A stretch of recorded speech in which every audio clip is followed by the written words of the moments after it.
Assalamualaikum warahmatullahi wabarakatuh. Perkenalkan, nama saya Lili Sabrina dari Universitas Buana Perjuangan Karawang. Akan mempresentasikan hasil laporan kerja praktek saya yang berjudul Omset Pegadaian. Saya akan membahas tentang 5 pembahasan. Yang pertama itu pendahuluan omset pegadaian, yang kedua yaitu profil instansi, yang ketiga tinjauan pustaka, yang keempat kedudukan dan koordinasi, dan yang kelima adalah kesimpulan. Pendahuluan omset adalah seluruh jumlah uang yang didapat dari hasil penjualan dan jangkauan waktu yang didapat dari biaya HPPP, harga pokok, produksi, bahan baku, peralatan, dan lain sebagainya. Profil instansi yaitu sejarah Pegadaian didirikan pada tanggal 1 April 1991 di Sukabumi, Hindia Belanda, yang didirikan Direktur Utama Kusiwianto. Logo dari Pegadaian itu sendiri adalah mengatasi masalah tanpa masalah.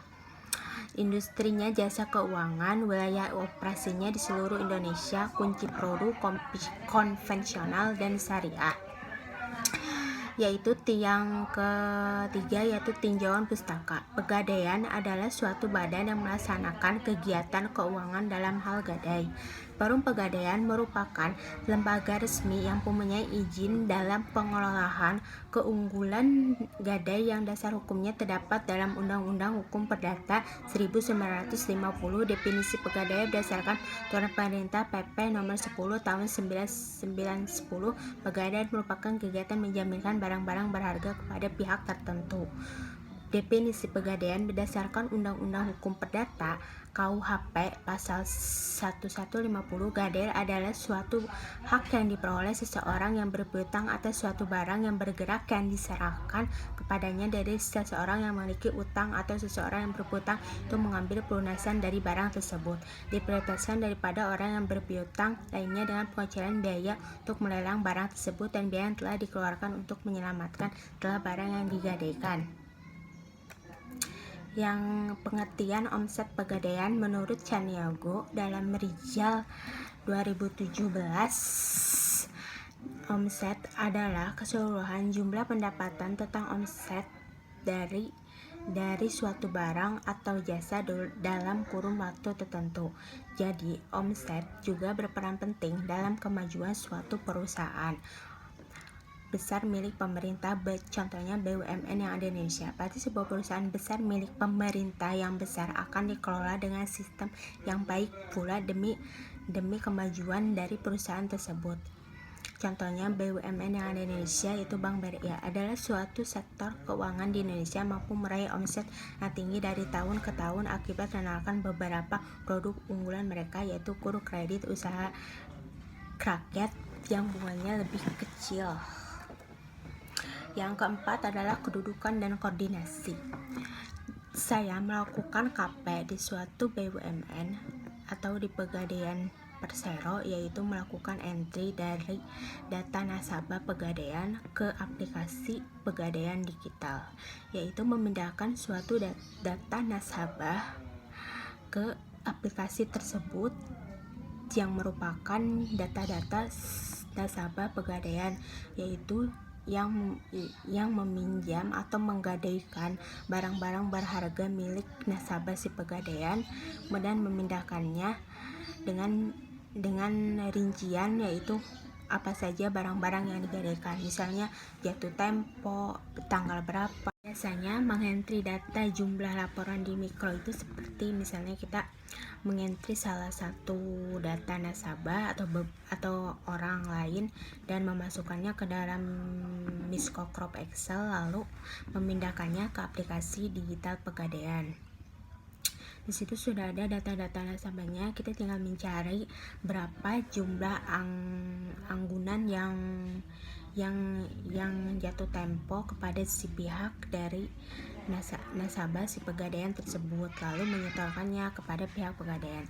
Jika si nasabah itu jatuh tempo atau telat dalam pembayaran angsurannya kepada Pegadaian, maka dari pihak Pegadaian akan menghubungi si nasabah tersebut dengan meminta dengan meminta beberapa hari atau minimal sih 2 hari, lalu menyetorkannya ke pegadaian tersebut. Biasanya sih pegadaian itu bisa datang langsung ke seluruh outlet pegadaian, atau bisa juga dengan menggunakan sistem online yang bisa diakses, yaitu di www.pegadaian.co.id.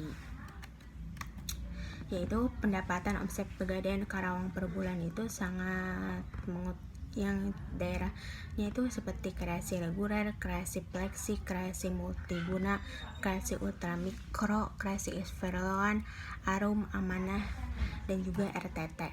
Apakah itu yang maksud dengan kreasi produk-produk pegadaian, yaitu sebagai berikut. Kreasi reguler adalah kredit yang angsuran bulannya diberikan kepada usaha kecil menengah atau UMKM untuk mengembangkan usaha yang dilakukan oleh si nasabah pegadaian tersebut. Keunggulan pemberi kreasi ini yaitu 1. Prosedur pengajuan kredit yang sangat mudah sekali. 2. Pinjaman mudah dari 1 juta.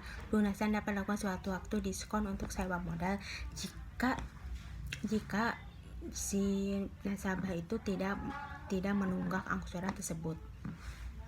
Yang kedua adalah kreasi multiguna, adalah fitur pegadaian kreasi online yang memberikan kemudahan layanan kredit dengan jumlah yang cukup besar, yaitu 100 juta dengan jaminan BPKB kendaraan bermotor untuk keperluan konsumtif.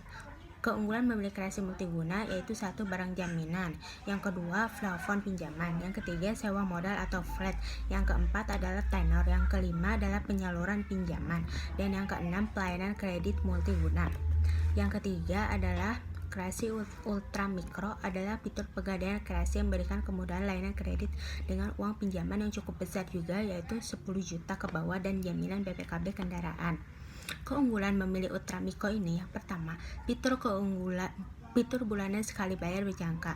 2. Barang jaminan BPKB kendaraan bermotor. 3. Plafon pinjaman 1 juta sampai 10 juta. Biaya administrasi 1%. Dan yang kelima adalah sewa modal. Yang keempat adalah kreasi amanah, adalah pemberian pinjaman yang berprinsip syariah kepada pengusaha mikro kecil seperti warung. Misalnya, minimal keunggulan memilih kreasi amanah tersebut yaitu yang pertama, uang muka terjangkau. Yang kedua, jangka waktu pembayaran dari 12 bulan sampai 60 bulan.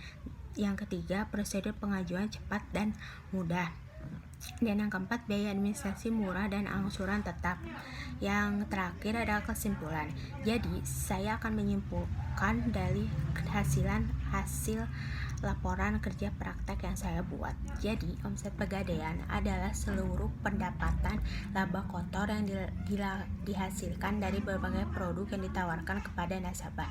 Kita ambil saja yaitu poinnya, yaitu KCA, kredit cepat aman, yaitu proses gadai seperti menggadaikan sertifikat tanah, kendaraan, BPKB motor dan mobil, dan perhiasan. Cukup dengan tak butuh waktu 15 menit, kemudian uang bisa dicairkan melalui cash maupun bank transfer. Saran bagi perusahaan dan dari observasi yang dilakukan, seharusnya perusahaan memperbarui perangkat keras, hardware, dan perangkat lunak software. Dengan begitu, perusahaan akan lebih efektif dalam mengerjakan suatu pekerjaan dengan cepat waktu. Sekian hasil laporan kerja praktek yang saya buat. Mohon maaf jika ada salah-salah kata. Terima kasih kepada dosen pembimbing saya yang telah membimbing saya. Sekian laporan saya. Wassalamualaikum warahmatullahi wabarakatuh.